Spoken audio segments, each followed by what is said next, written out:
Medical college में 24 घंटों के अंदर 7 मासूमों ने दम तोड़ दिया है। अब तक 321 मासूमों ने दम तोड़ दिया है। इस बीमारी से हो रही मासूमों की मौत पे पूर्वांचल के लोगों में दहशत छाया हुआ है कि आखिरकार कब इस बीमारी से हो रही मौतों पर अंकुश लगेगा और हमारे मासूम हंसते खेलते नजर आएंगे। वाराणसी के लक्ष्मी कुंड में आज दिल दहला देने वाली घटना सामने आई, जहां अमानवीय चूक की बदौलत लगभग 20 कुंटल मछलियां पानी के ऊपर तैरने को मजबूर हो गयीं। लक्ष्मी कुंड जहां रोज लोगों का तांता लगा रहता है, वहीं आज सब नाक पर रुमाल रखे दूर खड़े हैं, क्योंकि कुंड में पड़ी करीब 20 क्विंटल मछलियां मानवीय चूक की वजह से हैं। जी हां, मानव की जरा सी चूक इस घटना का कारण बन गई है। अभी कुछ दिन पहले तक यहां मेले जैसा माहौल था। लोगों ने अपने मन की शांति के लिए हजारों किलो फूल माला विसर्जित किया, पर किसी ने इस कुंड की सफाई पर ध्यान नहीं दिया, जिससे कुंड की गंदगी की वजह से ऑक्सीजन की कमी हो गई और मछलियां मर गईं। जहां एक तरफ लोग ये कह रहे हैं कि यहां मछलियों की मरना एक परंपरा सी बन गई है, वहीं प्रशासन इस बात पर मौन साधे हुए है। मेरठ के थाना खरखौदा क्षेत्र के लोहिया नगर इलाके में एक युवक की संदिग्ध परिस्थितियों में मौत हो गई। परिजनों ने युवक की हत्या किए जाने की आशंका जताई है। वहीं मौके पर पहुंची पुलिस मामले की जांच में जुट गई है। मेरठ के थाना खरखौदा क्षेत्र में स्थित लोहिया नगर में रहने वाले एक लगभग 24 वर्षीय युवक चीनू उर्फ मोनू की संदिग्ध परिस्थितियों में मौत हो गई। घटना का पता उस वक्त चला जब परिजनों ने सुबह चीनू को घर से लापता पाया। उसके बाद परिजन उस वक्त सख्ते में आ गए जब घर की छत पर खून फैला हुआ देखा। परिजनों ने पुलिस को सूचना देते हुए चीनू की तलाश शुरू की तो घर से कुछ दूरी पर स्थित एक पानी की टंकी के पास से चीनू का शव मिल गया। सूचना मिलने पर मौके पर पहुंची पुलिस ने हर पहलू को ध्यान में रखकर जांच की। बाकायदा डॉग स्क्वाड और फॉरेंसिक टीम को बुलाकर छानबीन की गई, लेकिन अभी तक ये साफ नहीं हो सका कि आखिर चीनू की मौत कैसे हुई है। हालांकि पुलिस जल्द ही मामले का खुलासा करने की बात कह रही है। सूचना मिलने पर मौके पर पहुंची पुलिस ने हर पहलू को अपने ध्यान में रखकर और डॉग स्क्वाड और फॉरेंसिक टीम की मदद से अपनी जांच शुरू कर दी है। देहरादून के 2 युवा फुटबॉल खिलाड़ियों ने किया है अंतर्राष्ट्रीय स्तर पर प्रदेश का नाम रोशन। कतर में चल रही एशियन फुटबॉल टूर्नामेंट से भाग लेकर लौटे खिलाड़ियों का देहरादून की जनता ने किया गर्मजोशी से स्वागत। देहरादून के 2 उभरते फुटबॉल खिलाड़ियों ने अपने खेल से विदेश में भी लोगों को हैरान कर दिया। कतर में अंडर 16 एशियन फुटबॉल टूर्नामेंट से लौटने के बाद देहरादून में इन खिलाड़ियों ने लोगों के बीच में अपने अनुभव को बताया। इन उभरते खिलाड़ियों को काफी गर्व हो रहा था। इन खिलाड़ियों ने बातचीत के दौरान बताया कि उनका कतर का दौरा किस तरह उनके करियर के लिए काफी महत्वपूर्ण रहा। फुटबॉल खिलाड़ी अनिरुद्ध थापा ने बताया कि उनके कोच उनके पिता हैं और उन्होंने ही बचपन से उन्हें फुटबॉल खेलना सिखाया है और वो रोनाल्डिनो से काफी प्रभावित रहे हैं और उन्हीं को अपना आदर्श मानते हैं। वहीं खिलाड़ी दीपेंद्र नेगी का कहना था कि उनके कोच वीरेंद्र रावत ने उन्हें शुरुआत से ही ट्रेन किया है और वे उन्हीं के मार्गदर्शन पर चलकर आज इस मुकाम पर पहुंचे हैं। वे इंग्लैंड के फुटबॉल खिलाड़ी डेविड बैकम को अपना आदर्श मानते हैं। 1980 के दौर में भारतीय फुटबॉल टीम में उत्तराखंड के हमेशा 6 से 7 खिलाड़ी हुआ करते थे। ये वो दौर था जब उत्तराखंड के खिलाड़ियों ने पूरे विश्व में अपनी खेल प्रतिभा का लोहा मनवा दिया था।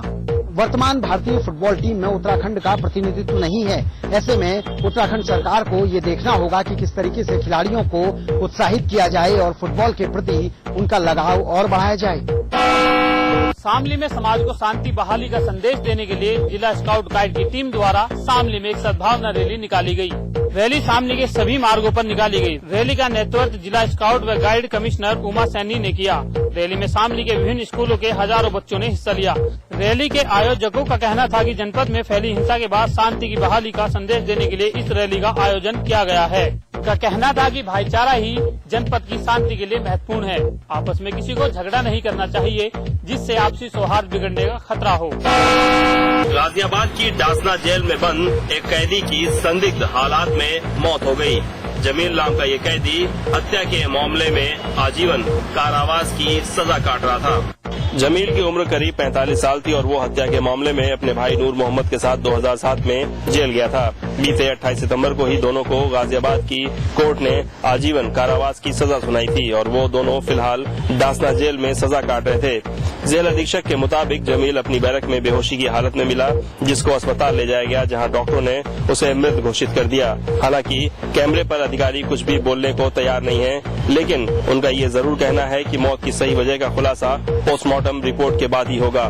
बेशक जमील की मौत की असली वजह से पर्दा पोस्टमार्टम रिपोर्ट के आने के बाद ही उठेगा, लेकिन जमील के घर वालों ने जमील की मौत और जेल में कैदियों की सुरक्षा पर सवाल खड़े किए हैं।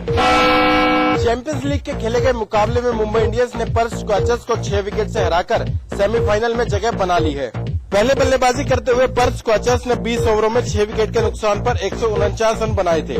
वहीं मुंबई इंडियंस को सेमीफाइनल में जगह बनाने के लिए ये लक्ष्य 14.2 ओवरों में हासिल करना था, लेकिन मुंबई की टीम ने ये लक्ष्य 13.2 ओवरों में ही हासिल कर लिया। लक्ष्य का पीछा करने उतरी मुंबई की शुरुआत अच्छी नहीं रही और सचिन 0 रन पर ही पवेलियन लौट गए।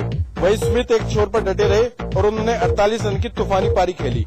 तो वहीं रोहित शर्मा और पोलार्ड ने भी अपने दमदार बल्लेबाजी के दम पर मुंबई को जीत दिलाई। रोहित शर्मा ने कुल 24 गेंदों का सामना करते हुए अपनी अर्धशतकीय पारी खेली। मुंबई इंडियंस सेमीफाइनल में जगह बनाने वाली आईपीएल की तीसरी टीम है, तो अब देखना होगा कि मुंबई इंडियंस आगे भी इसी तरह का प्रदर्शन जारी रख पाती है या नहीं।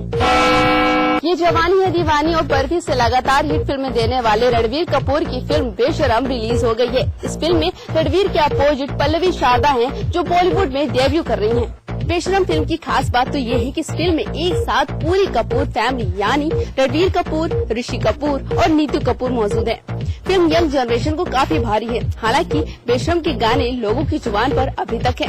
फिल्म में बबली बने रणवीर कपूर की इर्द गिर्द कहानी घूमती है। बबली एक कॉनमैन है जो लोगों को बेवकूफ बनाकर ठगता है। साथ ही बबली काफी बेशरम भी है, वो काफी बेशर्मी के साथ सब कुछ करता है, उसे किसी चीज का भी डर नहीं। एक दिन उसे इस बात का एहसास होता है कि जब वो अनजाने में अपने प्यार यानी तारा को हर्ट कर देता है। जब तक बबली को अपनी गलती का एहसास होता है, तब तक उसके पीछे 2 पुलिस कांस्टेबल चुलबुल चौटाला और बुलबुल चौटाला हाथ धोकर पड़ जाते हैं। बबली की लाइफ में क्या क्या ट्विस्ट आते हैं, ये देखने के लिए आपको मल्टीप्लेक्स की ओर जाना होगा। फिलहाल रणवीर की बेशर्मी कितनी हिट होती है, कितनी करोड़ की कमाई करती है, ये अपने आप एक चैलेंज है।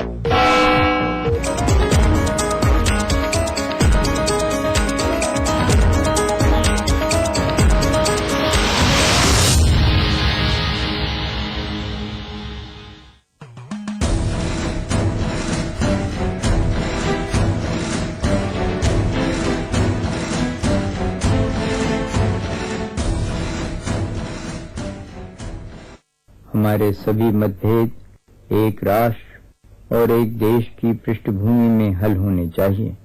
हमारी जनता में उत्साह और लगन है और हमारे लोग देश को मजबूत बनाने के लिए बड़ी से बड़ी कुर्बानी करने को हमेशा तैयार हैं।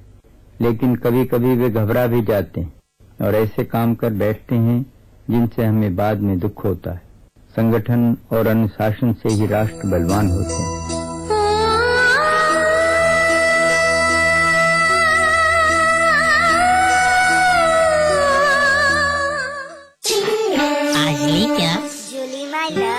You're the love of my life. Julie!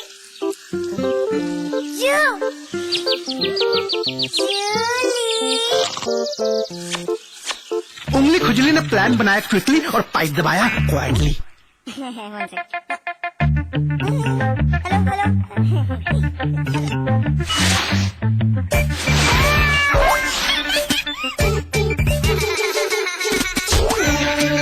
Refreshing mini gums. Ideally क्या?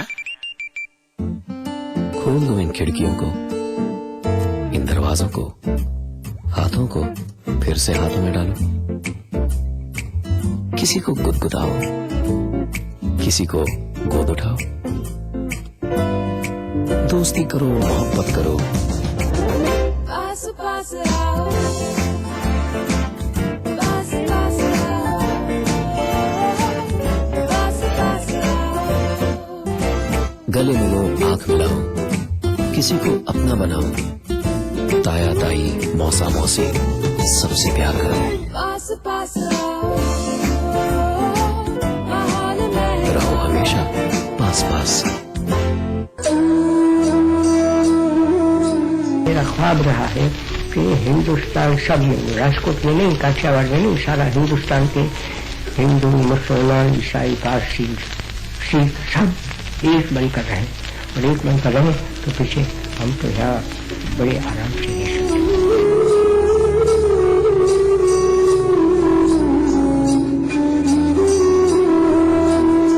मॉल बनेगा, the biggest India's ever seen.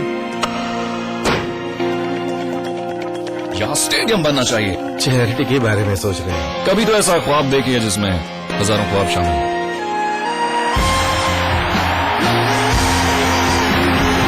जब दूसरों के ख्वाब पूरे करोगे ना, तो अपना कल बनते देखोगे।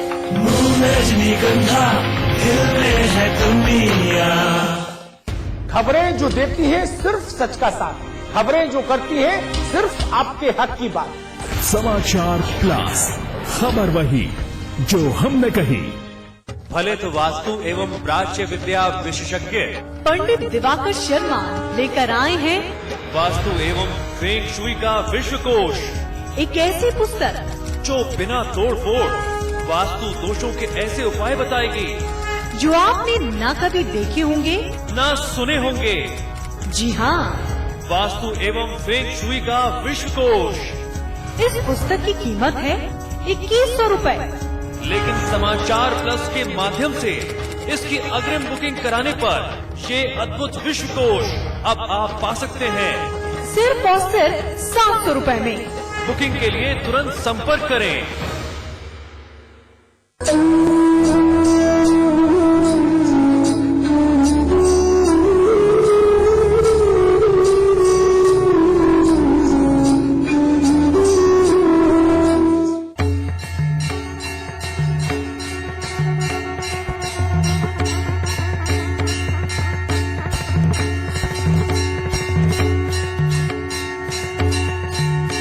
देखिए प्रभु दर्शन रोजाना सुबह 6:30 बजे सिर्फ समाचार प्लस पर।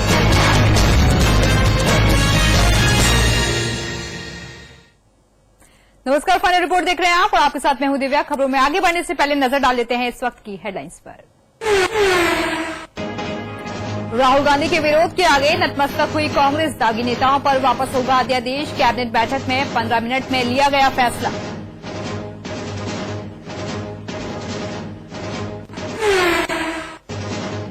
राहुल की तल्खी के बाद राजघाट पर दिखी सोनिया मनमोहन के बीच दूरियां। गांधी समाधि पर पीएम बैठे रहे, सोनिया उठकर चली गई।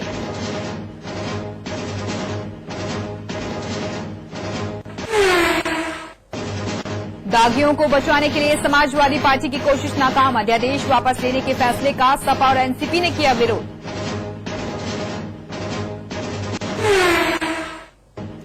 एलओसी पर पाक सेना ने भाटे गांव पर किया कब्जा। 9 दिनों से जारी है ऑपरेशन। सेना ने पाकिस्तानी फौज के घुसपैठ की बात से किया इनकार।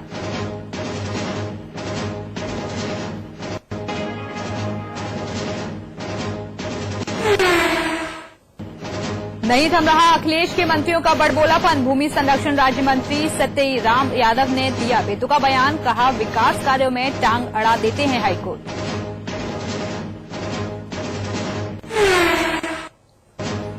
मुख्यमंत्री अखिलेश यादव ने फरीद महफूज किदवई को लगाई लताड़। कहा, नहीं रखते किदवई के बयान पर इत्तेफाक। किदवई ने कहा था, प्रदेश में बाधा है मुख्यमंत्री की लैपटॉप योजना। बीजेपी विधायक संगीत सोम से मिलने जालौन जेल पहुंचे वरुण गांधी। जेल में घुसने को लेकर पुलिस और बीजेपी कार्यकर्ताओं में हुई हल्की धक्का मुक्की। मुजफ्फरनगर दंगे के मामले में बंद हैं संगीत सोम। दिमागी बुखार से तड़प रहा है गोरखपुर। 24 घंटे में 7 की मौत, 15 नए मरीज भर्ती। अब तक 331 लोग चढ़े बुखार की बेट। चैन की नींद सो रहा है प्रशासन। मुजफ्फरनगर के रामपुर तिराहा कांड की 19वीं बरसी पर याद किए गए आंदोलनकारियों। उत्तराखंड के सीएम विजय बहुगुणा ने दी शहीदों को श्रद्धांजलि। और जयंती पर बापू को भूली सोनिया गांधी की कांग्रेस। फेसबुक पर कांग्रेस पेज पर पुण्यतिथि का लिखा संदेश। समाचार प्लस पर खबर दिखाए जाने के बाद हटाया पोस्ट।